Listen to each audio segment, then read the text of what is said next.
¿Qué tal, amigas, amigos de Retos Femeninos? Bienvenidas y muy bienvenidos a Un Café con Historia en este mes de febrero. ¿Cómo estás, Hortensia? Te quiero dar la bienvenida. Qué bueno que nos sigas acompañando y que le traigas valor a esta gran comunidad de Retos Femeninos. Gracias, Silvia. A mí me encanta estar con estas grabaciones y estar contigo y charlar un poco, además de recordar, ¿no? Con mucho cariño y con mucho respeto a grandes figuras que permearon en una buena parte de la cultura del siglo XX mexicano y a las que yo creo que todavía echamos de menos, porque el siglo XXI nos está fallando un poquito Pues sí, con a mí me esto. Entonces, encanta, me nosotras tenemos que encanta. hacer el esfuerzo, ¿no? Fíjate que a mí me gusta mucho que podamos hablar nuevamente de otra de las mujeres mexicanas destacadas en el arte del siglo XX, porque tu taller es maravilloso.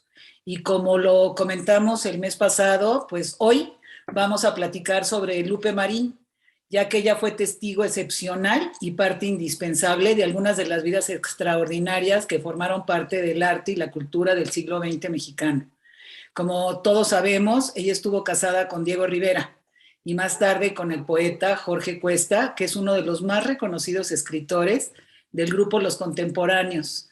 Ella vio surgir su obra y la de tantos otros como Frida Kahlo, Rafael Coronel, Juan Soriano y muchos más. Los testimonios de sus amistades demuestran que nadie la frecuentaba porque era la mujer que se estuvo casada con Diego Rivera o con Jorge Cuesta. La buscaban porque Lupe Marín era por el espectáculo de sí misma, por el goce de sus propias palabras, por su vitalidad y su inagotable asombro, pues una mujer que atraía a mucha gente. Vamos a hablar de ella. ¿Qué nos cuentas, mi querida Hortensia? ¿Qué te cuento de Lupe Marín? Lupe Marín era un volcán inagotable, estaba siempre, desde muy jovencita, haciendo erupción, Silvia, no sé ni cómo decirlo, pero era una fuente inagotable de energía, era una necesidad de búsqueda, de atraer la atención de los demás. Vamos, si nos ponemos a ver desde su infancia, ella viene de una familia de Jalisco, una familia numerosa, muy numerosa. Eran 15 hermanos. Entonces, desde muy pequeña tuvo que luchar por tener un lugar en los afectos de sus padres, por tener atención, ¿no? Y por ser ahora sí que la única, el centro. Y eso dedicó su vida realmente a buscarlo con sus relaciones afectivas, con sus amistades femeninas y masculinas. Ella tenía que ser la que llevara la batuta, la que tomara las decisiones, el centro. Y lo logra poco a poco con dos de los elementos que la distinguen profundamente como personaje, que es que sus ojos, que eran unos ojos verdosos, en medio de un rostro muy moreno, y sus manos que después fueron así como el elemento que la distinguía, unas manos inmensas, largas, y que todos los pintores y los fotógrafos se hicieron cargo de que el centro de la energía de Lupe estaba representado en su mirada y en sus manos. Juan Soriano la va a pintar con unas manos impresionantes. El mismo Diego la pinta con aquellas manos gigantescas, ¿no? Entonces, ella, estos dos elementos los va a ir, eh, los va a ir puliendo para hacer de ellos su tarjeta de presentación, digámoslo de alguna manera. Entonces, siendo muy joven, oye hablar de Diego Rivera y ella decide que se va a casar con él. Que el Diego Rivera, que estaba apenas dándose a conocer, acababa de regresar de Europa, y ella decide que esa es su pareja, que ella se va a casar con este tipo, ¿no? Y entonces pasa una serie de cosas. Álvaro Obregón, el presidente entonces Álvaro Obregón, decide hacer campañas de expresión artística en todo el país. Utiliza a José Vasconcelos y a su campaña de alfabetización para llevar a distintos artistas a diferentes partes del país. Entonces se anuncia la llegada de varios de ellos a Guadalajara, ya cuando la familia Marín Preciado se había mudado a Guadalajara. Entonces Lupe, una jovencita muy decidida, pues va al tren a esperar que llegue Diego. Y Diego, por cuestiones de cambios en los itinerarios, pues no llega, lo manda, el presidente Obregón lo manda a Yucatán. Entonces quienes llegan son Javier Villaurrutia, son inclusive Salvador Novo, y viene acompañándolos un viejito maravilloso, muy viejito ya, que pertenecía a, tengo que encontrarlo, perteneció a la generación del 98, un español que estaba por aquí haciendo la visita a el México exótico, que era don Ramón María del Valle Inclán, pero ya era un viejito, y aún así el que se deslumbra con la figura de esta jovencita que está esperando la llegada de los viajeros, ¿no? Se queda totalmente deslumbrado y expresa su desilusión de su propia edad, de su vejez. Ya no puede hacer nada con aquella jovencita. Entonces le manda una dedicatoria y le dice: qué triste destino el mío, encontrarte en mi camino, cuando los años blanquean mis barbas de peregrino, ¿no? Y así, esto es lo que despierta esta pasión de esta mujer, que se ve reflejada en toda su actitud, en toda su presencia. Es una mujer alta, delgada, y como te decía, es un gran volcán. Entonces, finalmente logra encontrarse con Diego más adelante, cuando decide venirse a la Ciudad de México a buscar a su futuro marido, porque ella lo tiene muy claro, ¿no? Y entonces va a buscarlo en su estudio, que tenía un lugar de trabajo donde, en el Colegio de San Pedro y San Pablo. Entonces llega ahí acompañada de Javier Villaurrutia, que hace un poquito de Celestino, digamos, y se la presenta a Diego. Entonces Diego deja de estar haciendo lo que estaba pintando y se baja del andamio para saludarla. Y ella lo seduce, digamos, de tal manera que ve en ella a una modelo que puede serle de gran utilidad para representar a la mexicanidad.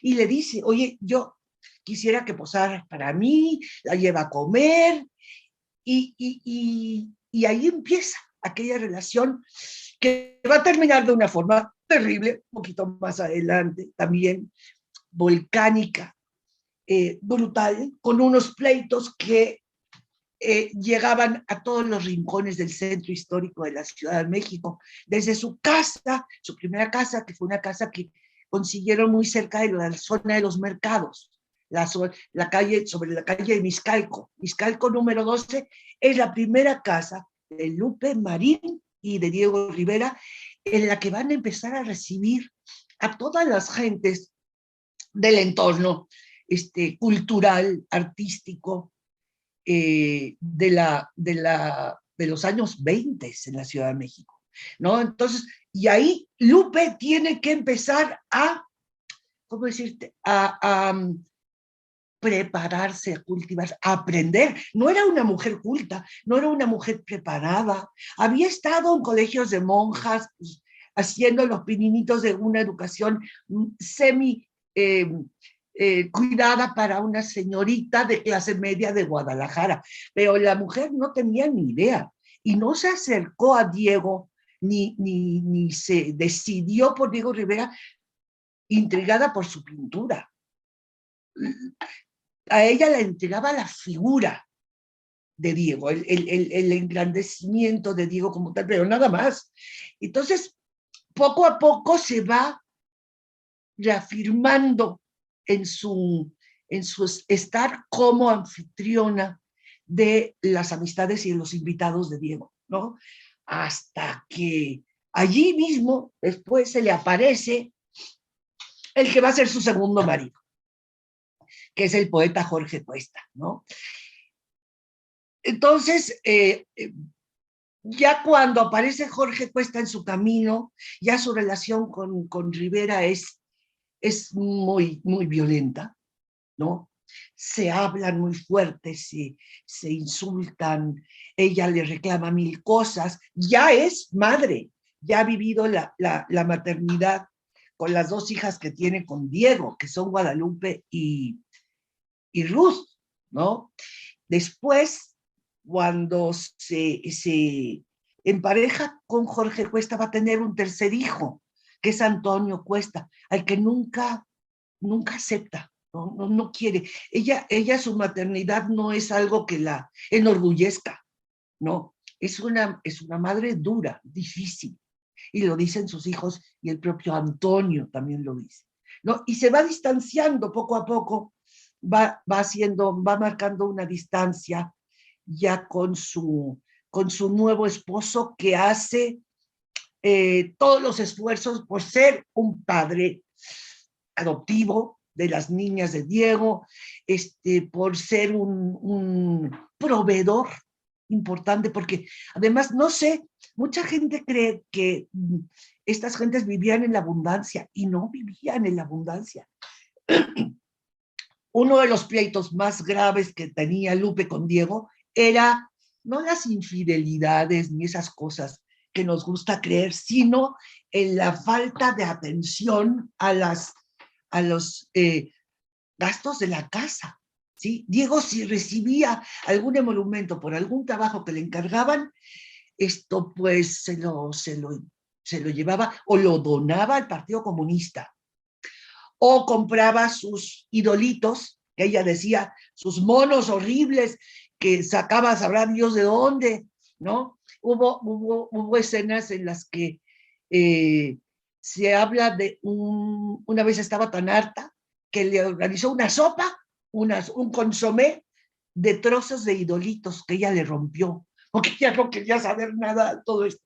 Entonces, sí era una mujer de armas tomar, y que tuvo que echarse también a la obligación, pues, de sacar adelante un poco aquella economía familiar que siempre fue bastante precaria. Ya con Jorge Cuesta no tanto, pero porque Jorge Cuesta no vivía de su poesía, por supuesto, como nadie o muy pocos, y en pocos países podrían decir que viven de su arte, ¿no? Pero, perdón, Cuesta vivía era químico y tenía una hacienda, una empresa familiar en la que él trabajaba, y pues recibía ciertos emolumentos.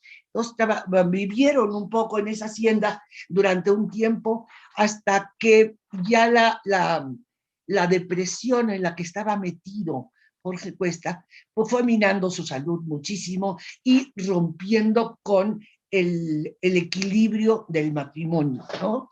Entonces, finalmente se divorcian, es en el 32 cuando se divorcia de Jorge Cuesta, y después va, como que va caminando un poco en su vida afectiva, dejando atrás muchas cosas, y todavía se anima a enamorarse, medio se enamora de un tal Sergio Corona, que es un torerito y un abogado de Guadalajara, que no le va bien en ninguna de sus dos profesiones y que no llega a convivir con Lupe mucho tiempo. A Lupe le llama un poco la atención el muchachito, pero ya no.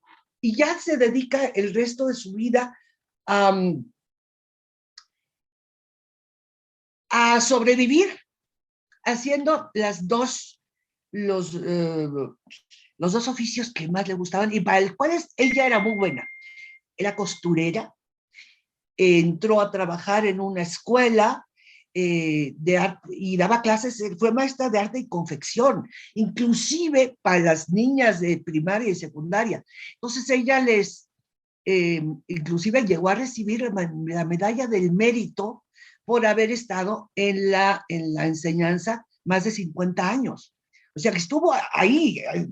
Y además era una gran cocinera. Y de sus dotes de cocinera, bueno, sabemos mucho porque lo decía la misma Frida. Cuando Frida ya se va a vivir con Diego Rivera, Lupe Marín no deja de estar presente. Siempre está allí y está ayudándole a Frida a prepararle los platos que le gustaban a Diego y mostrándole cómo hacer las cosas y tener contento al panzón, como ella le llamaba. Y entonces, es una mujer que no dejó de moverse. Entonces, por eso yo insisto tanto en que no es solamente como que acogió y llegó a seducir a tantísima gente a su alrededor, sino que también sobrevivió a través de su propio esfuerzo. Sí, de repente sus exmaridos le daban algo, pero no sobrevivía con esto, ¿no? Únicamente tenía que sacar a sus hijos adelante. Entonces, es una mujer con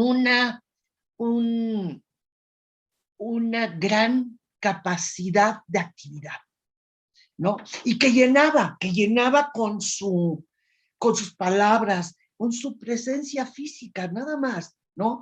Y aquellos ojos y aquellas manos, ¿no? Que la llevaron a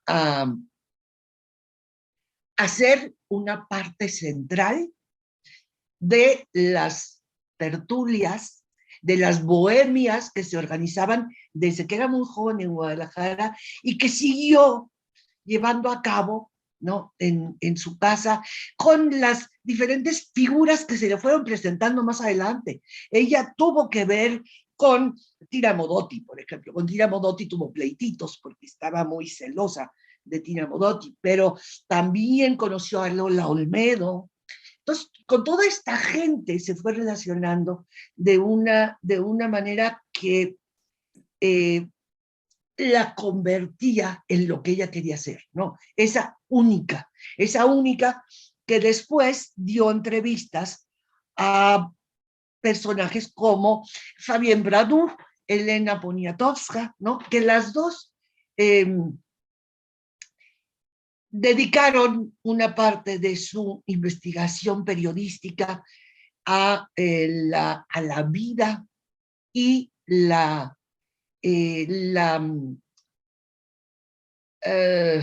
fuerza y el poder para seducir que tenía Lupe Marín. Inclusive, bueno, todos sabemos, Fabián Poniatowska escribe una segunda parte, digamos, de una novela biografiada que intentó escribir la propia Lupe Marín, que se llamó La Única, Entonces, más adelante, aquello fue un desastre total, y más adelante, entonces Poniatowska escribe otro intento de novelar la biografía de Lupe y le da ese título, 2 veces única, ¿sí? O sea, única en vida y única en muerte. Y después, Fabienne Bradu escribe una serie de bosquejos biográficos de varias mujeres importantes en la historia de América Latina, y incluye a Lupe en este texto que se llama Damas de Corazón. Las Damas de Corazón de Fabienne Bradu es un texto eh, muy, ¿cómo te diré? Muy suave, muy sublime inclusive, de todas estas mujeres, ¿sí? Que son parte importante de la vida de América Latina, como son Consuelo Sunsin, eh, que es la mujer de Antoine de Saint-Exupéry, ¿no?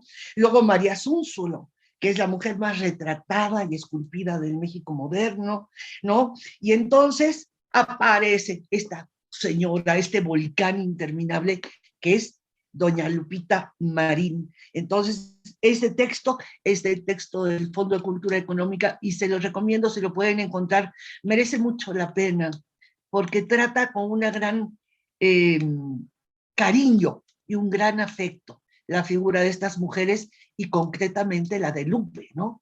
Que finalmente termina muriendo a los 89 años, ¿sí? Un 16 de septiembre de 1980 y algo, ya no me acuerdo, 83 es la fecha de la muerte de doña Lupe, y que nos deja toda esta cascada de amores y testimonios. Todavía hay testimonios de gentes que estuvieron cerca de ella y que abrevaron de su fuerza anímica, ¿no? De ese espíritu y de ese volcán, ¿no? Que fue la figura de Guadalupe Marín Preciado de Rivera. Ay, qué lindo, Hortensia. Me tienes aquí fascinada entre mi cafecito y tu platicada. Yo creo que estas pinceladas que nos das de personajes maravillosos, que no se Sí, pueden olvidar, porque no se pueden olvidar. Y bueno, yo les recuerdo que Hortensia tiene un taller de mujeres maravillosas del siglo XX, ahí en un ataque de historia, que es la página en sus redes sociales, etcétera, que vale la pena porque la cultura llena. Sin cultura, una civilización, pues yo creo que está condenada a la muerte. Y estarás de acuerdo conmigo, mi querida Hortensia. sí, Y claro, bueno, sí. me encantaría que nos dijeras y te comprometas aquí con nosotras de quién vamos a platicar el próximo mes de marzo, que además es el Día Internacional de la Mujer. Ajá. ¿De quién vamos a platicar? Silvia, eso sí que no lo había programado yo, pero puede ser que haciendo el hilo, digamos, de doña Lupe Marín, pues nos asomemos un poquito a la figura de Tina Modotti, Uy, me que encanta. aunque no es mexicana, pero sí realizó una parte muy importante de su labor como militante política, como fotógrafa y como artista, y profunda admiradora de México, que fue esta mujer italoamericana que vino de la mano de Edward Weston. Creo que podremos tocarla y Me gusta, acercarnos un poco a ella, ¿no? me gusta, me gusta, me La gusta. cubana, como le Me decía doña encanta. Lupe Marín, ¿ok? Me encanta el que le demos visibilidad a tantas mujeres, ¿no? Porque luego se les olvida que también hay muchas mujeres que han hecho cosas increíbles. Y aquí en Claro, Focus Femenino siempre tratamos de darle visibilidad a mujeres de diversos ámbitos. Y bueno, contigo, con esta pinceladas de historia, yo me quedo, te lo agradezco muchísimo, como cada mes, mi querida historiadora de cabecera, Hortensia Contreras. Y si les gustó el programa, denle like, suscríbanse al canal. estamos en YouTube y estamos por Facebook Live, y yo creo que es importante compartirlo. Yo creo que el que entre todas visibilicemos a mujeres que hicieron historia, pues además del placer es una obligación. Yo te agradezco mucho, mi querida Hortensia, este valor que traes a nuestra gran comunidad de retos femeninos. Te mando un abrazo, un beso, Gracias. con ganas de verte pronto. Y bueno, Gracias, pues hasta sí. la próxima. Muchas Sí, no, gracias. esperemos vernos muy pronto, muy pronto. Y Gracias, este mi Día querida Internacional Hortensia. de la Mujer va a ser un día importante. Gracias.